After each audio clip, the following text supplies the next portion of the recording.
Bonsoir et bienvenue pour ce live de ce mercredi soir. Toujours l'étude de Paul, la lettre de Paul aux Éphésiens et nous regardons un petit peu ensemble sur cette même élan du verset 15 du chapitre 4 et 16. Mais que professant la vérité dans la charité, nous croissions à tous égards en celui qui est le chef, Christ.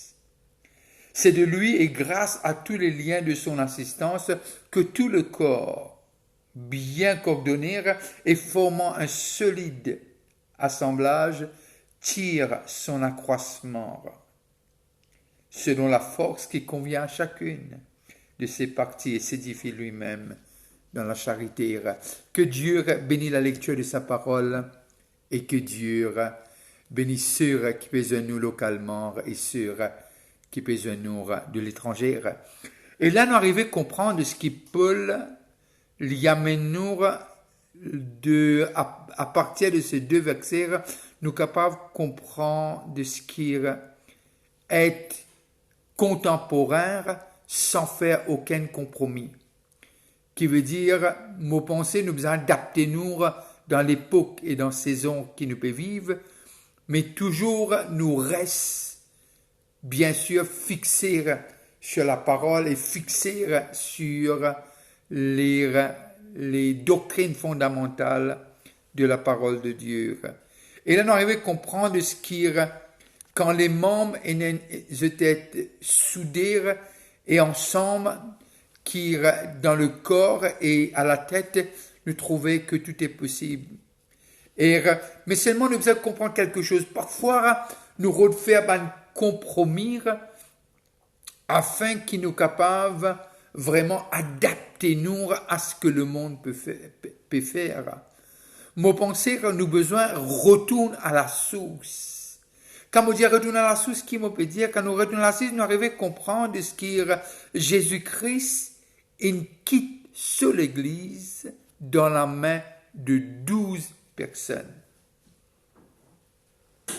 Que 12? Parce qu'il y en a des milliers.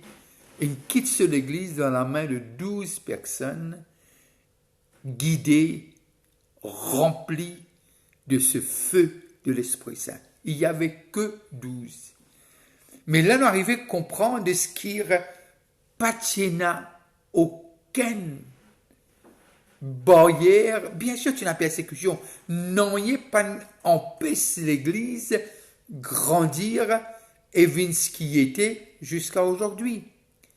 Je ne reste dans ce que Jésus n'enseigne, je ne reste dans ce que Dieu nous dit de faire, et tout continue comme ça. Lorsque nous lisons dans Jean, l'évangile de Jean, le chapitre 15 et le verset 5, et là nous arrivons à comprendre ce qui Jésus lui-même dit à nous. Et l'important parce que très souvent de fois, nous pensons nous amène une nouveauté. Et je suis content quand Dieu me dit ma nouvelle révélation qui se vient recevoir de Dieu. Je peux non compte. Dieu révèle lui-même à qui il veut. Ça va sans dire. Mais là, nous avons envie de quitter un petit coup ensemble de ce que lorsque nous lisons dans Jean le chapitre 15 et le verset 5, et ce que Jésus dira. Je suis le cep, vous êtes les sarments, celui qui demeure en moi et en qui je demeure porte beaucoup de fruits, car sans moi, vous ne pouvez rien faire. C'est par la majorité, c'est pas quand nous gagnons grand groupe, non. La majorité de ce qui nous reste fidèle avec Dieu. Dieu, avec 12 personnes, il amène l'Église là côté aujourd'hui. Alors, mon pensée, ça même principe-là, pas fin sans eux. Et Dieu, il est Dieu, il restera Dieu. Et nous arrivons aussi à comprendre dans l'Ancien Testament, les événements en anglais, the remnant, qui veut dire le groupe qui ne restait, c'était un peu comme le prophète dit comme ça, moi tout seul, moi pas de faillir. Mais Dieu dit non, il y en a 7000. 7000 qui pas fin fléchir le genou. Et si nous faisons l'histoire de l'Ancien Testament, nous pouvons arriver à comprendre de ce que Dieu a toujours servi, ce qu'il met disponible. Dieu a toujours servi ceux qui disent Seigneur, me voici. Et nous retournons encore vers Samuel, comme il dit, parle Seigneur, ton serviteur écoute. Et là, nous arrivons à comprendre de ce que, lorsque nous lisons cela, nous trouvons de ce que les doctrines, qui veut dire les bases que Dieu a de nous, avec un navire qui est conforme à ce que Dieu a dit, et aussi un navire qui reflète la parole et qui est un pied ancré dans la vérité. Et là, nous trouvons tout est possible. Et c'est un peu ça que Paul amène nous, rempli de cette vie qui coule du cep.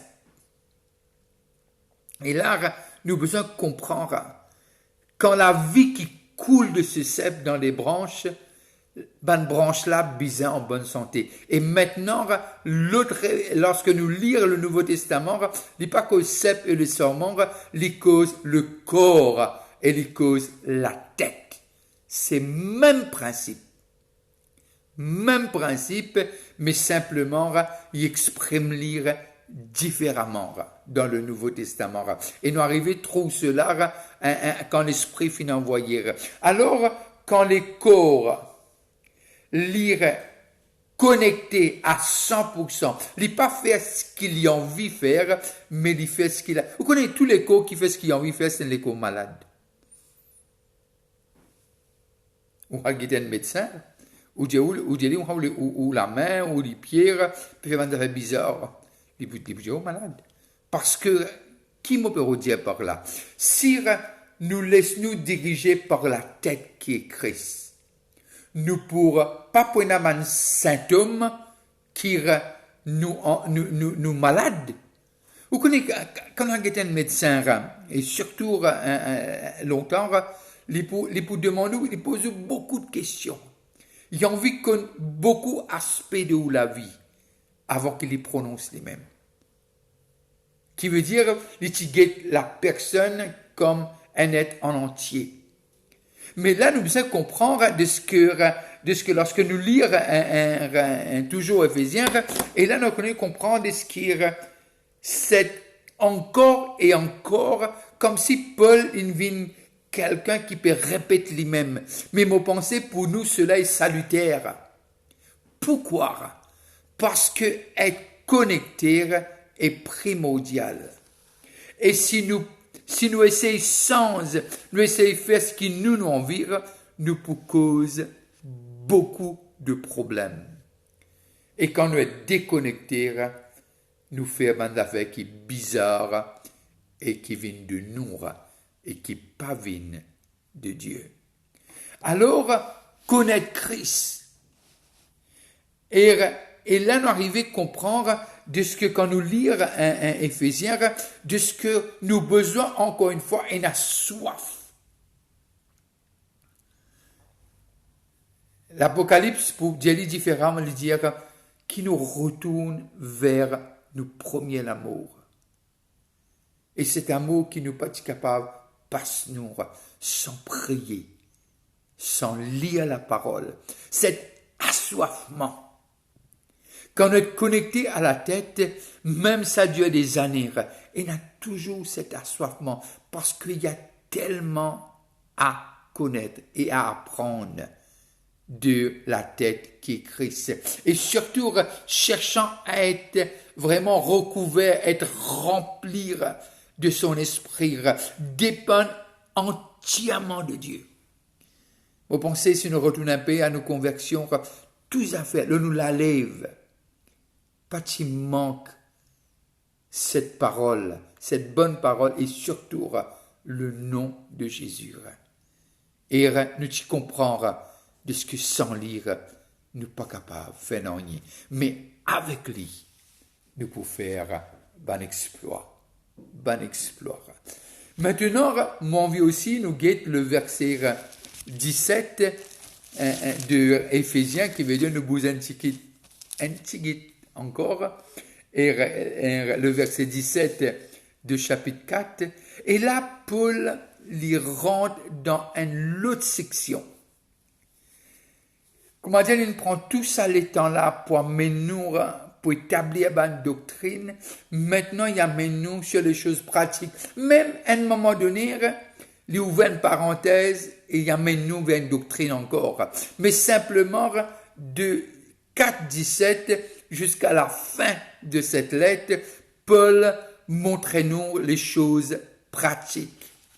Et il montre-nous de ce que maintenant, il amène nous dans l'autre aspect. Il amène l'église d'Éphèse un différent topic et il amène il montre comment mettre en pratique tout ce qu'il a dit depuis le commencement. Et il dit pas cause ça avant. Il cause que la vérité, que les doctrines fondamentales, les bases. Maintenant, à partir du verset 17 du chapitre 4, il amène l'église d'Éphèse pour comprendre le pourquoi de tout ça, ma doctrine. Vous connaissez aujourd'hui, du monde dit ça, moi, je connais la vérité, c'est tout. Moi, je connais la doctrine. Si vous prenez les codes de la route, difficile pour conduire. C'est un peu ça. Peut-être l'exemple n'est pas fait justice à la parole, mais seulement Paul fait nous comprendre nos besoins de doctrine, mais pas zis doctrine, pas zis la base, mais nous besoin aussi la pratique de ces choses. C'est un peu qu'on apprend le code de la route, si nous ne pas respecter les autres, ça nous met nous-mêmes à risque et nous met les autres à risque. Et là, ce qui Paul amène nous dans cette l'autre section de cette lettre qui écrit aux Éphésiens. Et là, il amène nous et il montre nous un peu que l'Ipianvire emmène cette église d'Éphèse. Voici donc ce que je dis, et j'aime bien quand il dit voici donc. L'anglais vous dire therefore. Voici donc ce que je dis et ce que je déclare dans le Seigneur. Ce que vous devez plus marcher comme les païens. Je déclare dans le Seigneur ce que vous ne devez plus marcher comme les païens qui marchent selon la vanité de leurs pensées. Et intéressant quand Paul amène nous à sa côté-là, et là nous arrivons à comprendre de ce que, si nous retournons un peu en arrière, chapitre 4, le verset 8 et 11, qu'il dit comme ça, c'est pourquoi il est dit, étant monté en haut, il a emmené des captifs et il a fait des dons aux hommes. Le verset 11, et il a donné les uns comme apôtres, les autres comme prophètes, les autres comme évangélistes, les autres comme pasteurs et docteurs. Pourquoi? Pour apprendre à l'Église, pour l'édification de l'Église, et surtout pour implanter les bases qui besoin. Et là, nous arrivons à comprendre de ce que l'Ipianvi fait nous connaître. Nous pas finir de sauver zis pour pas aller dans l'enfer. Non. Nous pas finir de sauver zis pour pas aller dans l'enfer. Mais simplement, nous finir de sauver par Dieu afin qu'il nous maintenant, qui Dieu lui-même, capable présente un peuple à ce monde, un peuple qui appartenir à lui. Dieu, il sauve le monde afin qu'il y présente à ban terrien et il étonne par son corps qui est l'Église. Et lorsque nous lirons dans Éphésiens 3.10, Et l'indesa dit ça, afin que les dominations et les autorités, les pas cause négative là, les pas cause du ciel, afin que les dominations et les autorités dans les lieux célestes connaissent aujourd'hui par son corps, par l'Église, par toi et par moi, par nous, la sagesse infiniment variée de Dieu. La sagesse infiniment variée de Dieu.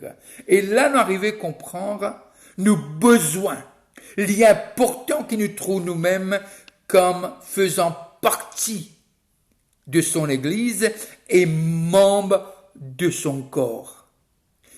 Au lieu de nous discuter, qui s'en l'a pour faire quoi, qui s'en l'a pas pour faire ça, mais si nous arrivons à comprendre qui nous membres de son Église et nous faisons partie de ce corps, nous pas pour perdre nous le temps pour dire des choses qui vraiment pas importantes, mais là nous arrivons à comprendre de ce que nous seuls ambition en tant que membres, peu importe comme étant dans l'église, peu importe une association au ministère de pays, mais nous tout nous essentiel. Mais nous seules ambition besoin être de grandir et aussi de grandir en lui à tous les niveaux, dans tous les sens, afin qu'il nous arrive à la stature parfaite de Christ. C'est ça qui besoin nous l'ambition.